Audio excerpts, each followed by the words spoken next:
میں آپ سب کا بہت مشکور ہوں کہ آپ تشریف لائے۔ آج آپ کے وساطت سے چند بہت اہم قومی امور ہیں جن پہ میں بات کرنا چاہتا ہوں۔ سب سے پہلی بات تو یہ ہے کہ آپ کو معلوم ہے کہ اس وقت گلگت بلتستان کے اندر انتخابی مہم جاری ہے اور 15 نومبر کو گلگت بلتستان کے اندر انتخابات منعقد ہونے ہیں۔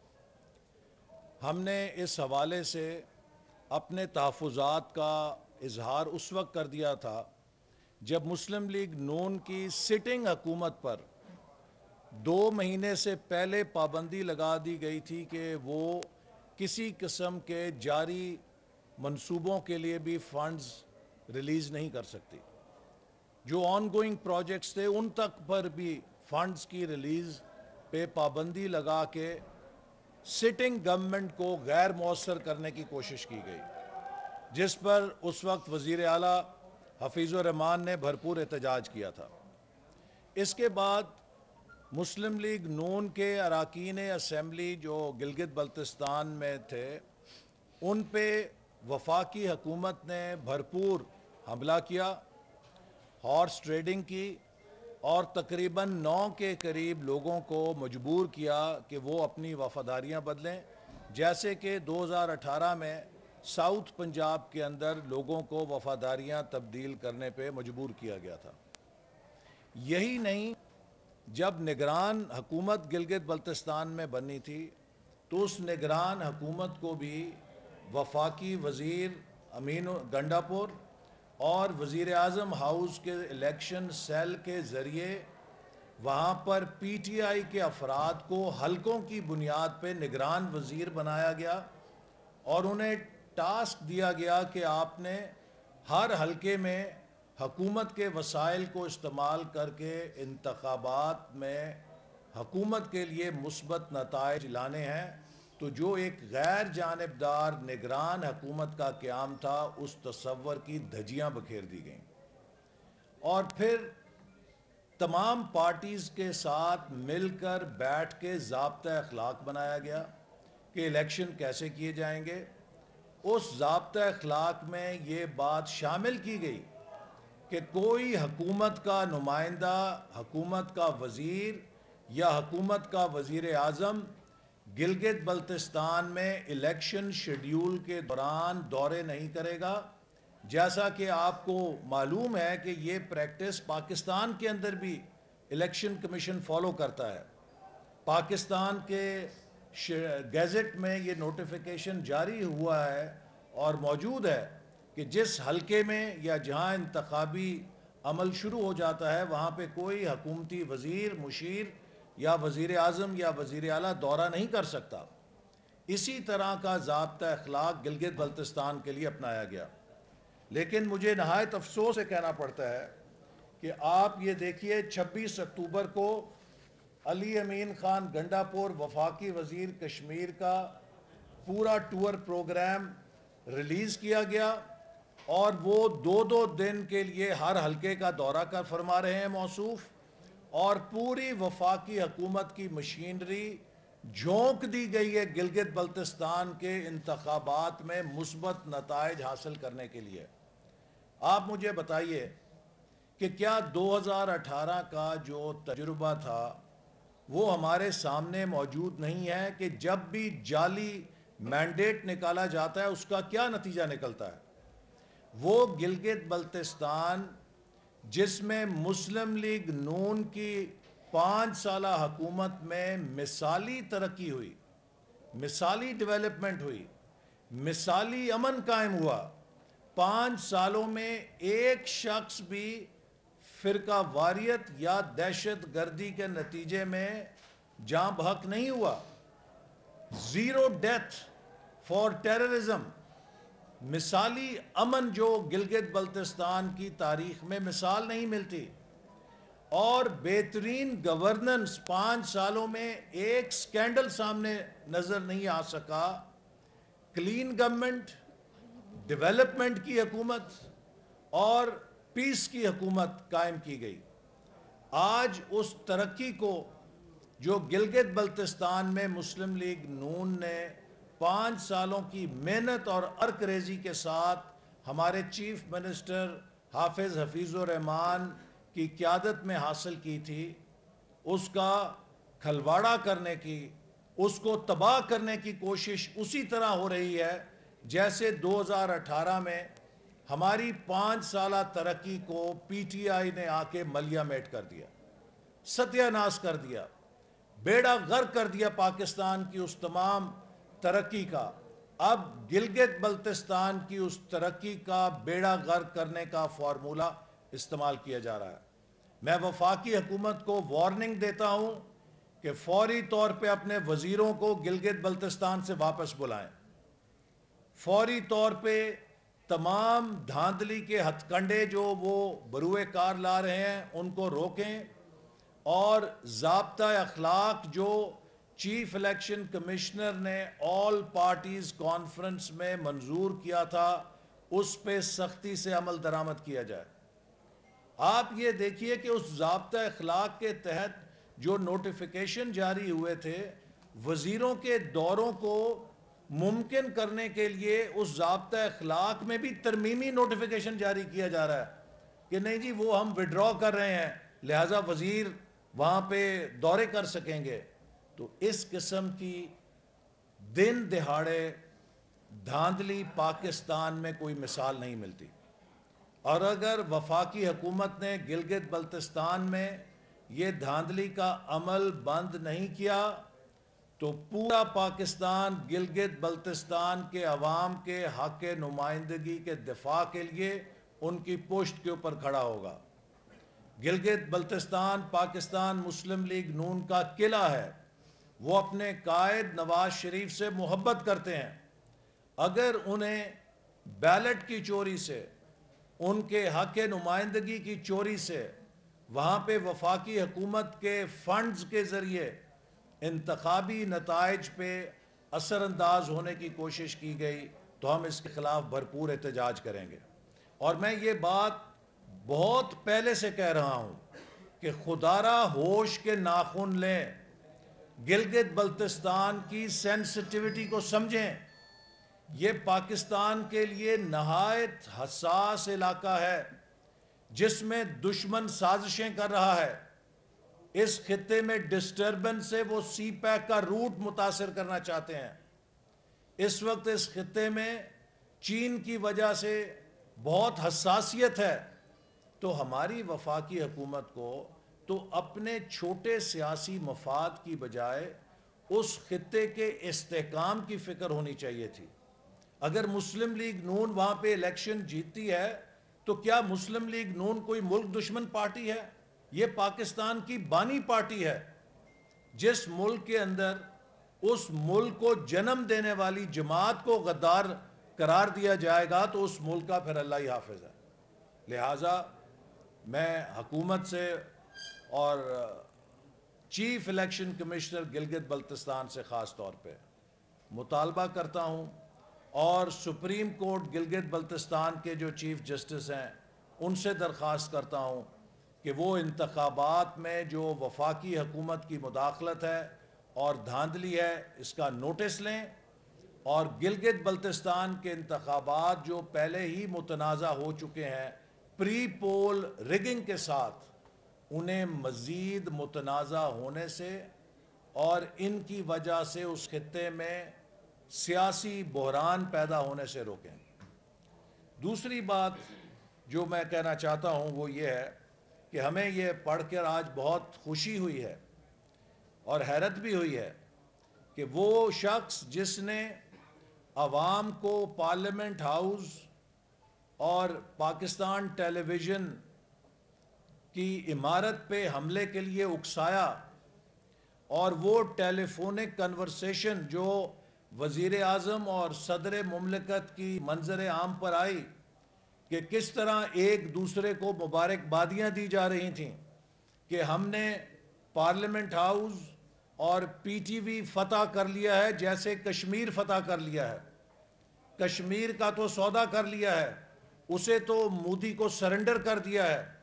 آپ میں اتنی ہی قابلیت تھی کہ آپ پارلیمنٹ ہاؤس اور پی ٹی وی اسٹیشن کو فتح کر سکیں ہلڑ بازی کے ذریعے، اپنی غنڈہ گردی کے ذریعے جو ایک سرکاری تنصیبات پر اس طرح کا حملہ بدترین دہشت گردی کے زمرے میں آتا ہے، اس سے جناب عمران خان صاحب کو چارجز فریم کیے بغیر ایکویٹل مل گئی ہے، باعزت بری کر دیا گیا ہے۔ جیسا انصاف عمران نیازی صاحب کو ملا ہے، کاش پاکستان کے ہر شہری کو ایسا انصاف مل سکے۔ تو مجھے اس بات پہ بھی حیرت ہے کہ ماڈل ٹاؤن کیس، جس میں جناب نواز شریف صاحب اور شہباز شریف صاحب کے خلاف کوئی شہادت موجود نہیں، تو انہیں تو ایکویٹل نہیں مل سکتی۔ عمران احمد نیازی صاحب نہ عدالت میں پیش ہوتے ہیں، نہ عدالتی عمل کو تسلیم کرتے ہیں، اور انہیں ہوم ڈیلیوری میں ایکویٹل مل جاتی ہے۔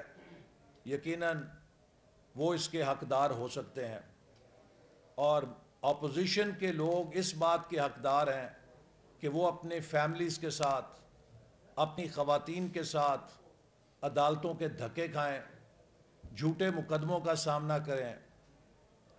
میں چیف جسٹس سپریم کورٹ سے درخواست کروں گا کہ وہ اس ایکویٹل کا نوٹس لیں، چونکہ جس انداز میں عمران احمد نیازی صاحب کو ایکویٹل دی گئی ہے، اس سے لوگوں کے دلوں میں ہمارے نظام انصاف کے حوالے سے وسوسے پیدا ہونے کا اندیشہ ہے۔ پاکستان کا نظام انصاف اور عدلیہ ہماری کانسٹیٹیوشنل سکیم کی بیک بون ہے۔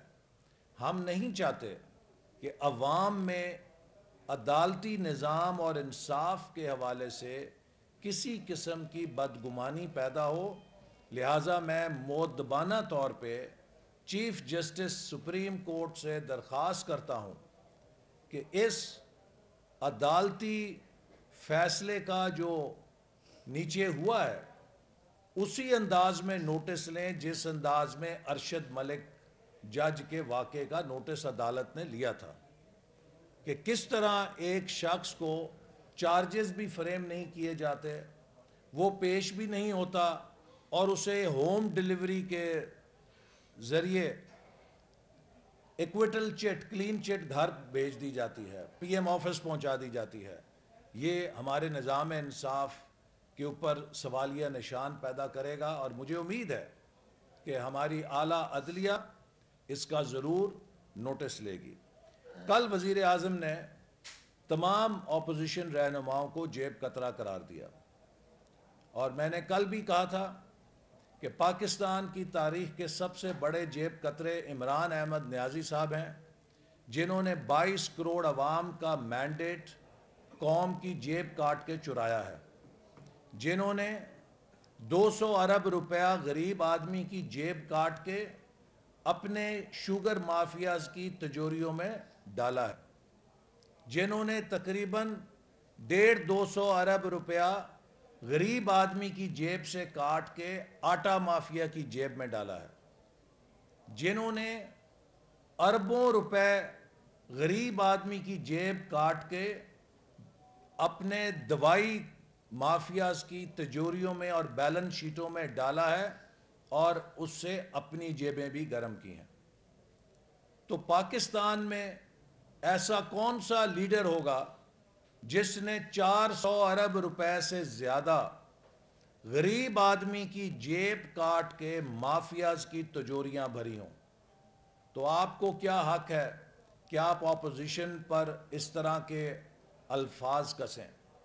لیکن میں جو بات کہنا چاہتا ہوں کہ اس وقت عمران احمد نیازی صاحب مکمل بوکھلا چکے ہیں، ان کے اوسان خطا ہیں، یہ بہکی باتیں کر رہے ہیں، اور جو طرز کلام عمران احمد نیازی کا ہے اور جو ان کا طرز عمل ہے، جس طرح منہ پہ ہاتھ پھیرتے ہیں، جیسے محلوں میں اوباش نوجوان ایک دوسرے کو، گلی کے نوجوان منہ پہ ہاتھ پھیر کے ایک دوسرے کو گالیاں فرماتے ہیں، ایک ایٹمی طاقت کا وزیر اعظم اسی سطح کا طرز عمل کا مظاہرہ کرے جیسے پان والے کے دکان پہ کھڑے ہو کے کوئی اوباش نوجوان دوسرے کو گالیاں دیتا ہے منہ پہ ہاتھ پھیر کے، تو اس ملک کی کیا عزت ہوگی؟ لیکن میں آپ کو یہ عرض کرنا چاہتا ہوں کہ یہ پاکستان کا المیہ ہے کہ آج پاکستان کے اوپر دھاندلی کے ذریعے ایک بیمار، انا پرست، ضدی اور نااہل شخص مسلط کر دیا گیا ہے۔ وزیر اعظم کے لیے 4 خصوصیتیں ہوتی ہیں۔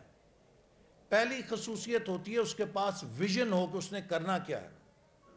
ہمارے وزیر اعظم کا ویژن کیا ہے؟ ہمارے وزیر اعظم صاحب کا ویژن یہ ہے، میں کسی کو نہیں چھوڑوں گا، میں سب کو جیل میں ڈال دوں گا۔ بھئی آپ کا ویژن ہونا چاہیے، میں نے غریب آدمی کی زندگی کیسے تبدیل کرنی ہے، میں نے مہنگائی کیسے ختم کرنی ہے، میں نے نوجوانوں کو روزگار کیسے دینا ہے، میں نے سی پیک کے ذریعے لاکھوں روزگار چین سے پاکستان کیسے لے کر آنا ہے ری لوکیشن آف انڈسٹری کے ذریعے، میں نے پاکستان میں ٹیکنالوجی کو کیسے عام کرنا ہے تاکہ ہم ڈیجیٹل نالج اکانومی کی طرف پیش رفت کر سکیں۔ یہ ہوتا ہے پرائم منسٹر کا ویژن۔ پرائم منسٹر کا اگر یہ ویژن ہو، میں نے نہیں چھوڑنا، میں نے اس کو بھی پکڑنا ہے، میں جیلیں بھر دوں گا، جیل کی سب سے نچلی کلاس دوں گا، یہ وزیر اعظم نہیں، یہ تو دفعہ 30 کا مجسٹریٹ بھی ایسی گفتگو نہیں فرماتا۔ جس طرح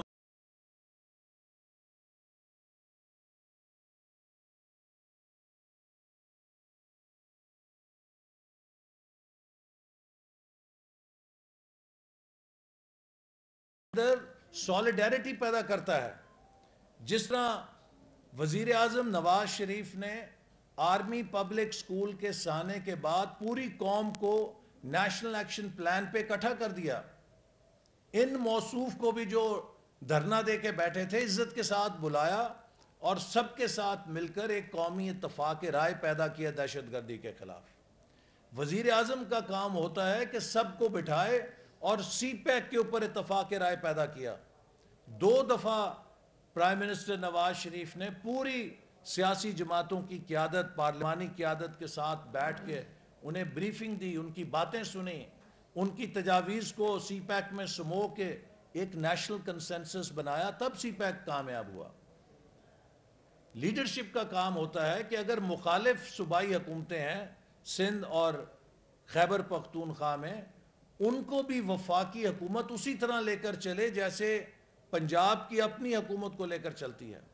یہی نتیجہ تھا کہ ہم نے توانائی کے بڑے بڑے منصوبے 4 صوبوں کے اندر مکمل کیے اور ان کو کامیابی سے عمل درآمد کیا، چونکہ پرائم منسٹر اور لیڈرشپ ایک کولیبریٹو انکلوسیو گورننس پہ یقین رکھتی تھی۔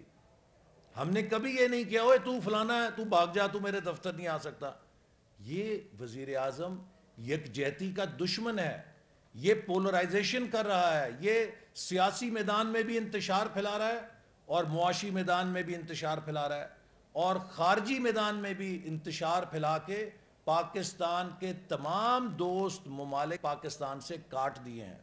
آج کوئی ملک پاکستان کے ساتھ مسئلہ کشمیر پہ کھڑا نظر نہیں آتا۔ کہاں ہیں ہمارے دوست؟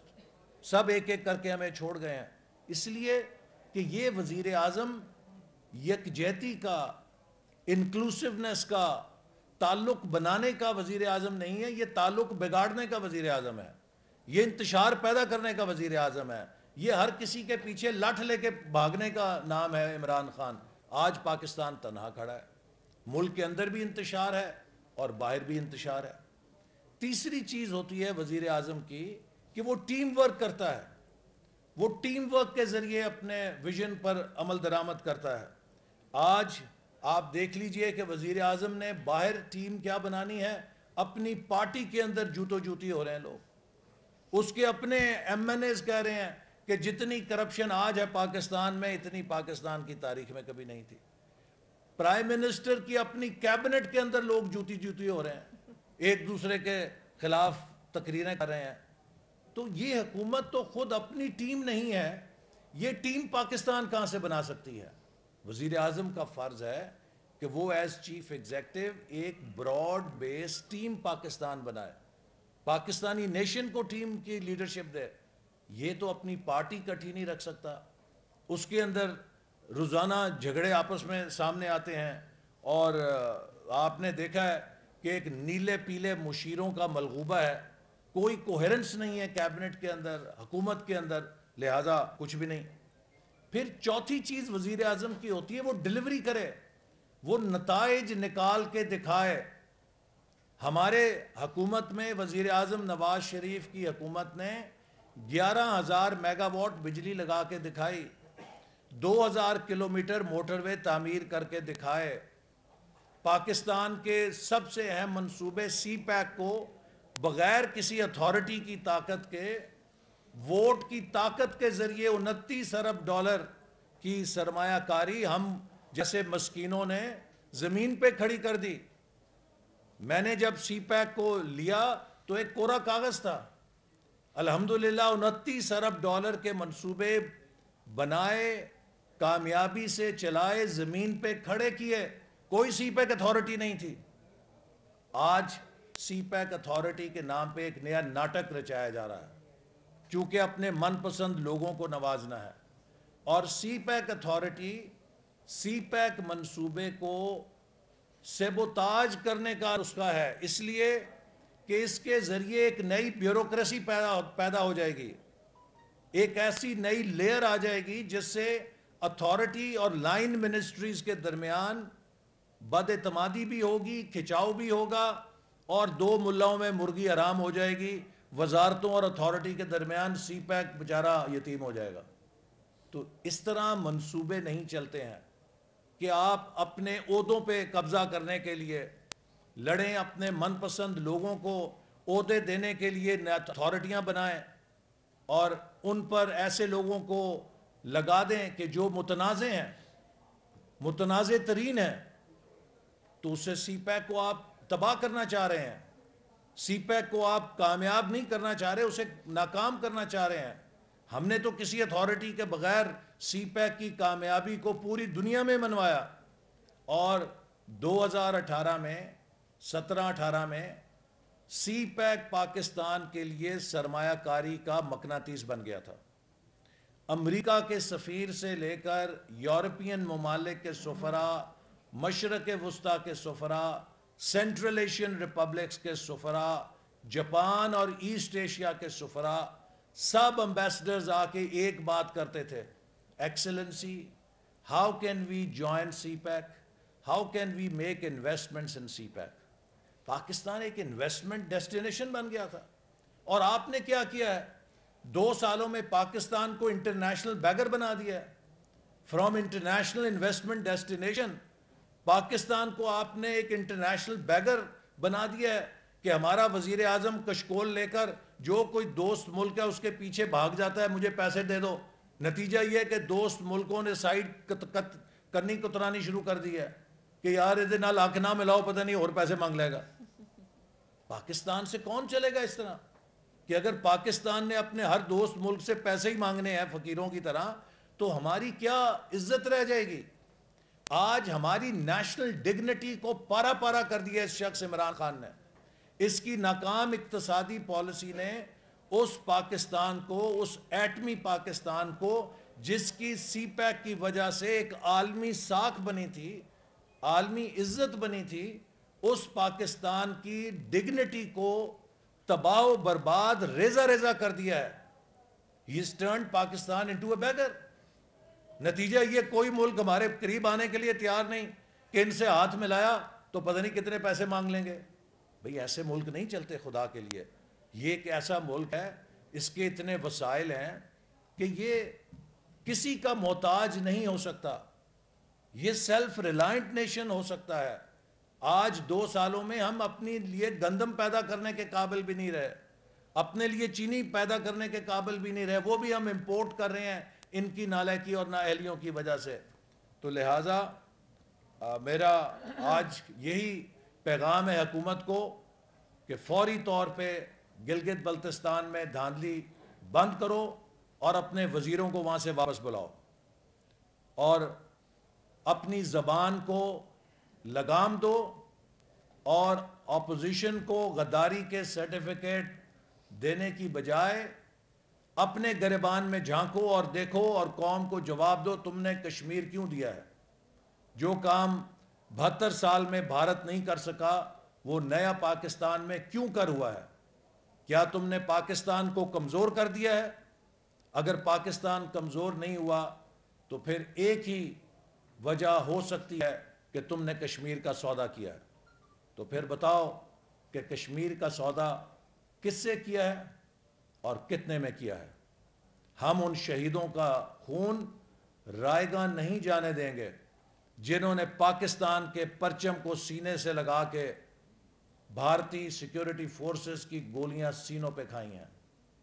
ہم اس نوجوان کے آگے شرمندہ نہیں ہو سکتے جس کے چہرے پہ بھارتی سیکیورٹی فورسز آہنی مکوں سے وار کریں اور اسے کہیں پاکستان مرد آباد بولو.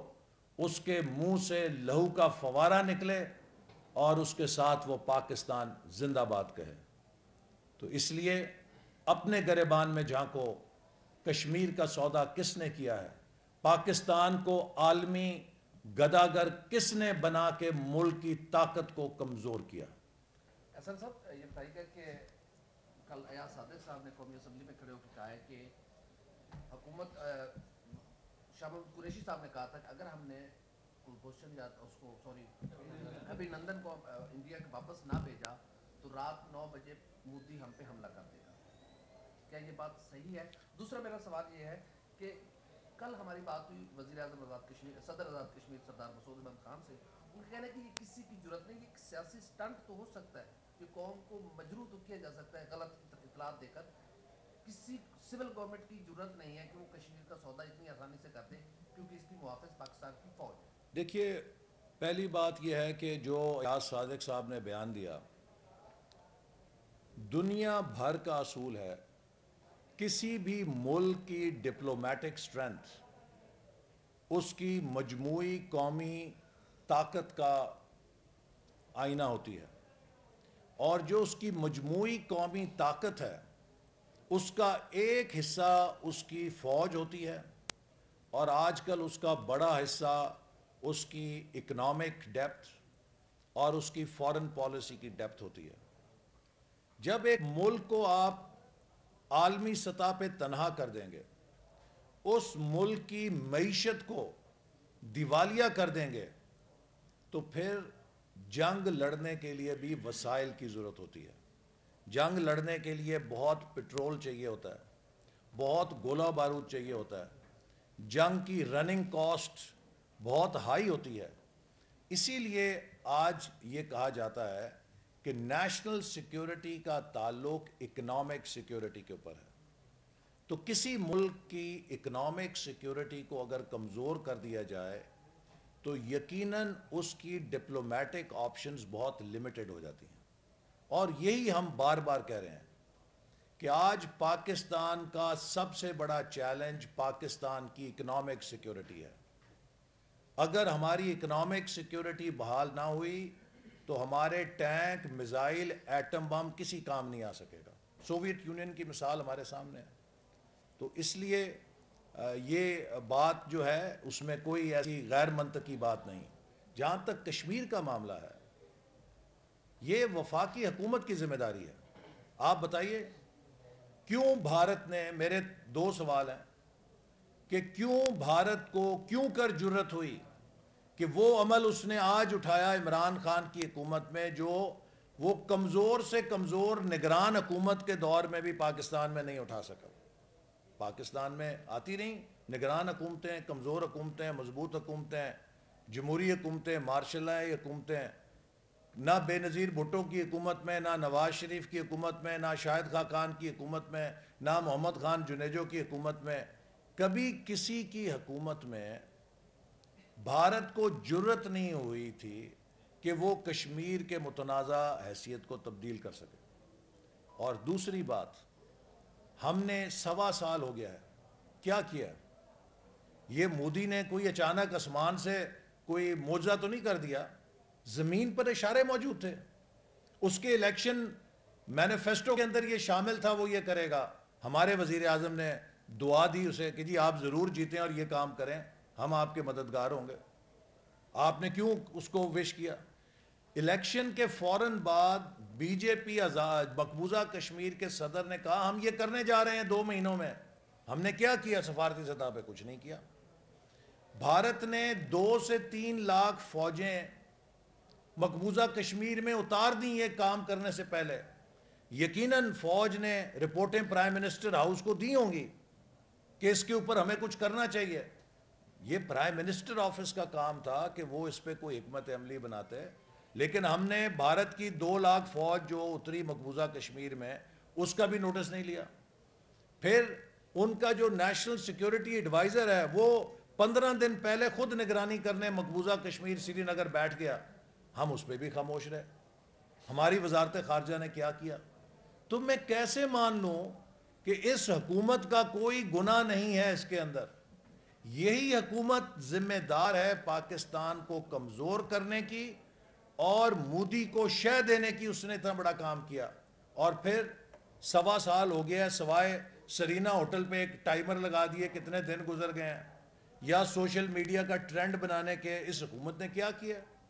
آپ OIC کے اجلاس نہیں کر سکے, آپ اسلامی ممالک کے وزراء خارجہ کو اکٹھا نہیں کر سکے, آپ کوئی خاطر خواہ دباؤ بین الاقوامی نہیں کر سکے. وزیر خارجہ نے کتنے ملکوں کا دورہ کیا ہے؟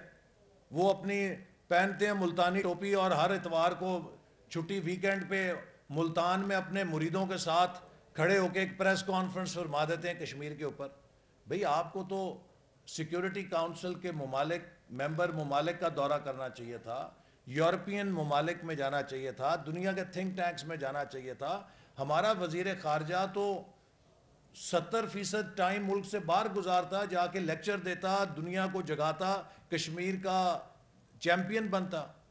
وزیر اعظم صاحب نے کہا میں سفیر بنوں گا.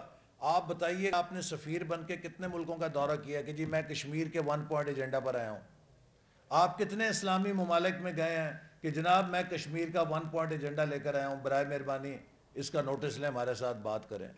آپ کتنے بین الاقوامی فورمز پہ سوائے UN کے جہاں پہ ایک رسمی تقریر ہر کوئی ہر سال کرتا ہے, آپ نے کوئی انٹرنیشنل تھنک ٹینک میں کسی ایسے فورم پہ جا کر بات کی ہو کہ کشمیر کو پروفائل ملے؟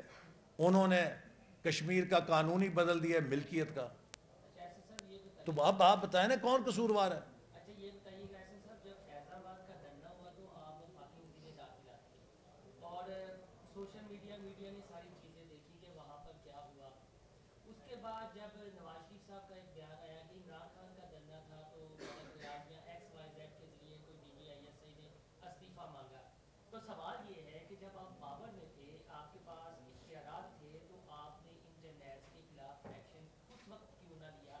اب اگر آپ بات کر رہے ہیں تو یہ وہ بات ہو گئی جس سے یہ بیان زور پکڑتا ہے کہ اب اقتدار میں نہیں ہے, ان کی ڈیل وغیرہ کی انہیں جو ہے. یار آپ ہمیں جینے دینا, اگر ایکشن لیتے تو آپ کہتے ہیں نواز شریف کی کسی جرنیل سے بنتی نہیں ہے. کسی طرح تو جینے دیں.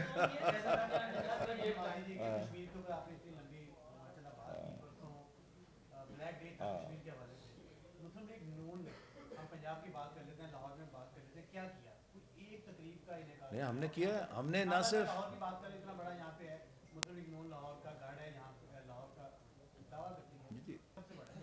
دیکھیے سب سے بڑی بات یہ ہے کہ آج کشمیر کو پاکستان کو کنونس کرنے کی ضرورت نہیں ہے. Pakistanis are convinced.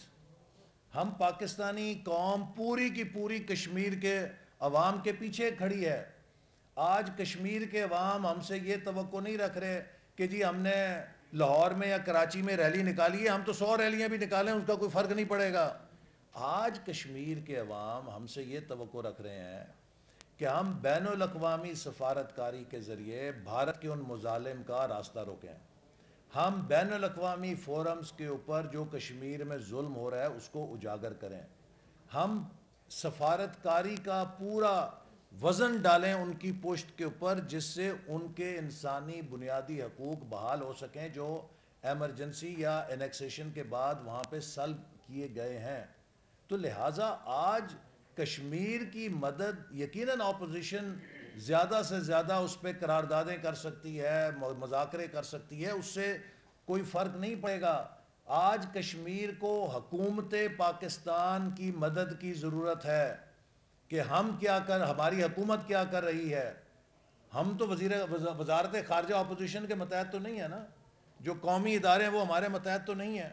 تو جو پاکستان کی ریاست ہے اس کی طرف ان کی نگاہیں ہیں, پاکستان کے انتظامی ڈھانچے کی طرف ان کی نگاہیں ہیں کہ وہ مدد کریں. یہ بتا دیجیے گا کہ بھارت کا بیانیہ ہے کہ پاکستان میں جو کچھ ہو رہا ہے, جو کچھ کروایا جا رہا ہے, اس کے پیچھے فوج ہے, یہ حکومت بھی کٹ ہوتی ہے. بھارت کا شروع سے بیانیہ ہے, اور یہی بیانیہ پاکستان مسلم لیگ کا ہے, اور یہی بیانیہ نواز شریف کا ہے کہ یہ تو آپ اپنی سب سے پہلے اس میں درست بیانیہ کون سا ہے؟ آپ اپنی تصحیح کر لیں. پاکستان مسلم لیگ نون کا اور نواز شریف کا یہ بیانیہ یہ ہے کہ پاکستان کو اس کتاب کے اوپر چلاؤ جو کتاب پاکستان کی سپیکس بتاتی ہے. آپ کار خریدتے ہیں نا, اس کے ساتھ ایک کتاب آتی ہے کہ یہ پیٹرول انجن ہے, اس کو پیٹرول ڈالنا, اگر ڈیزل ڈالو گے انجن جم ہو جائے گا. اسی طرح ہر ملک کے لیے ایک کتاب ہوتی ہے, اس کتاب پہ ملک کو چلایا جائے وہ کامیاب ہوتا ہے, اس کتاب سے ہٹ کے چلایا جائے وہ ناکام ہوتا ہے. اگر اس آئین کی کتاب میں لکھا ہے کہ پاکستان کے مشین یا انجن میں ووٹ کا تیل ڈالو گے تو وہ چلے گا, اس ووٹ کی جگہ اگر آپ مارشلہ کا تیل آمیزش کر دیں گے تو ایسے یہ ہے کہ پیٹرول گاڑی میں ڈیزل ڈال دیں, وہ نہیں چلے گا, فیل ہو جائے گا. تو ہم تو یہ کہہ رہے ہیں نمبر 1 پاکستان کو اس کے آئین کے مطابق چلاؤ. پاکستان کے آئین میں جو مختلف اداروں کے حدود لکھے ہیں ان کے مطابق تمام ادارے اپنا کام کریں. پاکستان میں قانون کی حکمرانی کو یقینی بناؤ. پاکستان کی پارلیمنٹ کو خود مختار بناؤ, وہ عوام کی منشا اور مرضی کے مطابق ملک کی پالیسیاں اور قانون سازی بنا سکے آزادانہ طور پہ.